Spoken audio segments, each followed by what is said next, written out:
कुछ दिनों से जोरदार एक्शन दिख रहा है। पावर सेक्टर में क्या बदल रहा है, ये बताने के लिए सुमित हमारे साथ स्टूडियो में जुड़े हैं। Sumit, good afternoon. बताइए क्यों तेजी स्टॉक्स में?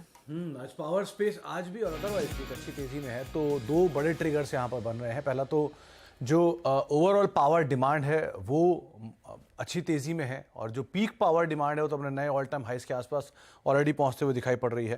तो पहली चीज़ तो पावर की डिमांड स्ट्रांग और पीक पावर की डिमांड अपने ऑल टाइम हाइस पर। दूसरी एक HSBC का नोट भी आया है, उसको भी मार्केट ने रेफरेंस के तौर पर लिया है। तो कुछ ब्रोकरेज हाउसेस के अपग्रेड्स भी हैं, और क्योंकि पावर की डिमांड भी तेज़ी में है तो वो टेलविंड के तौर पर कामकाज भी कर रहा है। तो जो पीक पावर डिमांड है वो 180 गीगावाट से बढ़ के करीब 230 गीगावाट के आसपास पहुंची है, जो कि इसकी ऑल टाइम हाइज भी हैं।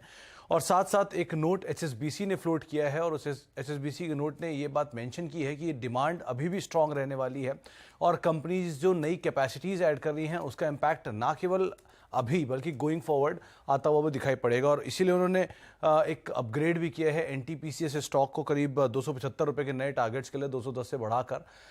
पावर ग्रिड जो कि आज बिल्कुल फ्लैट है, लेकिन वहाँ पर भी होल्ड की रेटिंग है करीब 180 रुपये के टारगेट्स के लिए 157.50 से बढ़ा के टारगेट वहाँ पर दिए गए हैं। HSBC का ये भी मानना है कि जो रिन्यूएबल्स प्रोजेक्ट्स हैं उस पर NTPC का काफ़ी ज़्यादा फोकस है, और गोइंग फॉरवर्ड NTPC एक अच्छा प्लेयर हो सकता है इस स्पेस में बड़े रेवेन्यूज़ को केटर करने को लेकर भी।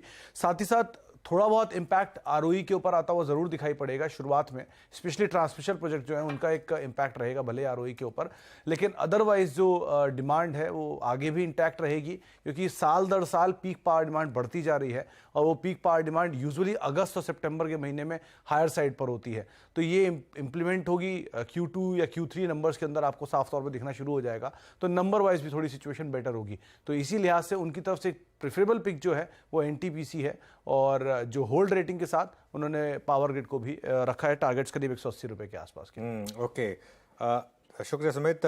धर्मेश, पावर सेक्टर पर आपका क्या व्यू होगा, और क्या इन लेवल्स पर कोई पावर स्टॉक लिया जा सकता है?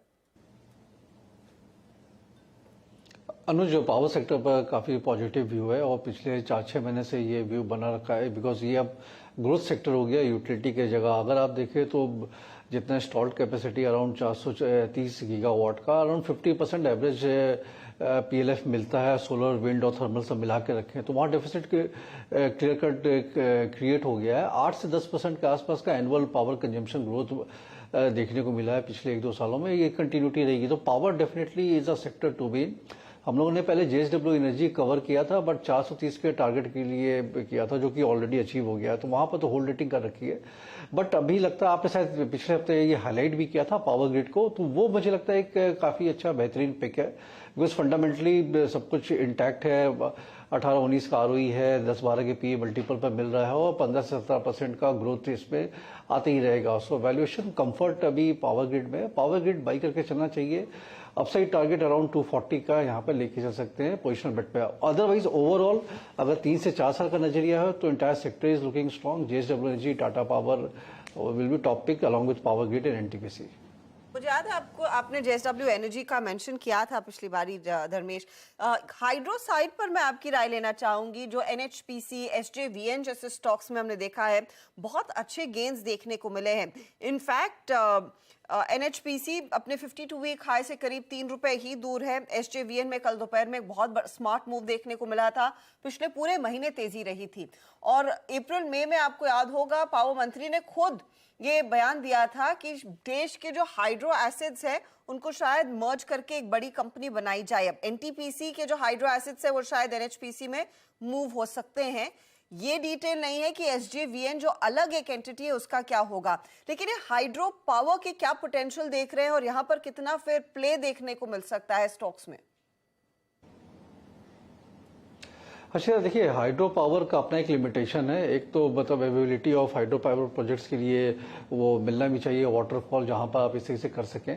प्लस ये काफी लंबा जेस्टेशन पीरियड होता है। एक हाइड्रो पावर प्लांट लगाने के लिए आपको अराउंड 12,000 करोड़ का अगर 1 गीगावाट का लगा रहे हैं तो उतना उसमें खर्चा बैठता है, और ये 1 साल में नहीं बनता, ये एटलीस्ट 4 से 5 साल का लंबा जेस्टेशन पीरियड होता है। तो ये काफी कैपिटल इंटेंसिव प्ले रहता है, प्लस इसको आपको लोकल गवर्नमेंट से सपोर्ट मिलनी चाहिए कि बिकॉज जो पर यूनिट आपसे वो जो पावर खरीदेंगे वहां पर प्राइसिंग हाई मिलती है just because of hydro power project बैठा रहे हैं।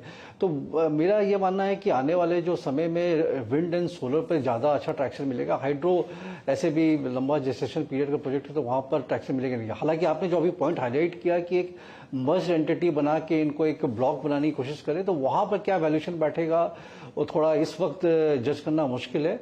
बट मेरे हिसाब से हाइड्रो पावर प्लांट्स के जितने भी प्रोजेक्ट इस न्यूज पर 10-12% का ट्रैक्शन मिल जाए, बट वैल्यूएशन वाइज अभी ये लोग फुल्ली डिस्काउंटेड हो रखे हैं। So better is renewable energy play में आ जाए, थर्मल एंड विंड वाले ज्यादा अच्छे विकल्प हैं इसके सामने। बेहतर विकल्प होंगे, लेकिन इंटरेस्टिंग